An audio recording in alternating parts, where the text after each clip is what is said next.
নমস্কার সকল বন্ধুদের, সবাই কেমন আছো?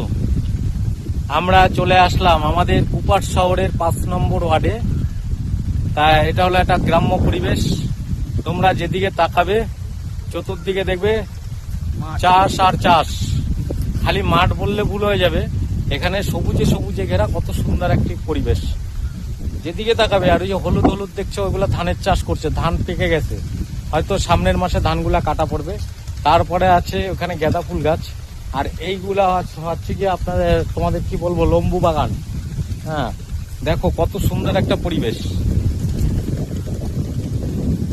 আর পরের এই ফাঁকা জায়গার মধ্যে দেখো, হ্যাঁ, কত সুন্দর একটা জায়গা। এই জায়গার মধ্যে দেখো মানুষ এখানেও পোলট্রির চাষ করছে,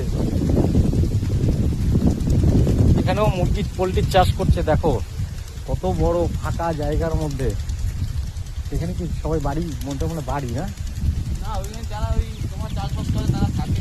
আচ্ছা আচ্ছা, এরকম বন্ধুরা, এই যে মুরগির পোলট্রির চাষ এখানে। হ্যাঁ, এখন হয়তো মুরগি নেই, মুরগি ফাঁকা হয়ে গেছে, সামনে আবারও মুরগি আনবে। কিন্তু মাঠটা কত সুন্দর। কিরকম লাগলো ভিডিওটা একটু সবাই একটু জানাবে কমেন্ট বক্সে। আর যদি কেউ তোমরা ভিডিও করতে চাও এরকম জায়গায়, তাহলে চলে আসতে পারো রানাঘাট নদিয়া কুপার্স ক্যাম্প 5 নম্বর ওয়ার্ডে। ঠিক আমাদের এটা পৌরসভার আন্ডারের মধ্যেই জমিগুলা। তাই এখানে এখনো আমাদের যে পৌরসভার মধ্যে যে চাষবাস হয়, এখনো এটা ভাবার বাইরে। কিন্তু আমরা জানতাম যে পঞ্চায়েতে চাষ হয়, কিন্তু বন্ধুরা দেখো এখানে কিন্তু আমাদের পৌরসভাতেও চাষ হয়।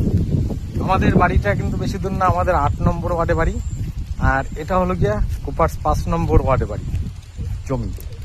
তা ভিডিওটা কেমন লাগলো অবশ্যই অবশ্যই জানাবে। আর আশা করি ভিডিওটা সবারই ভালো লাগবে। তাই সবাই ভালো থেকো, সুস্থ থেকো। এরকম এখানে ডিপটি কল, এখান থেকে জল যায় সব জমিতে। আগে তো ছিল শ্যালো মেশিন, এখন ডিপটি কল হয়ে গেছে। ও বাবা, কত সুন্দর জায়গা গো। সবাই ভালো থেকো, সুস্থ থেকো, সবাইকে টাটা বাই। অসংখ্য অসংখ্য সবাইকে ধন্যবাদ।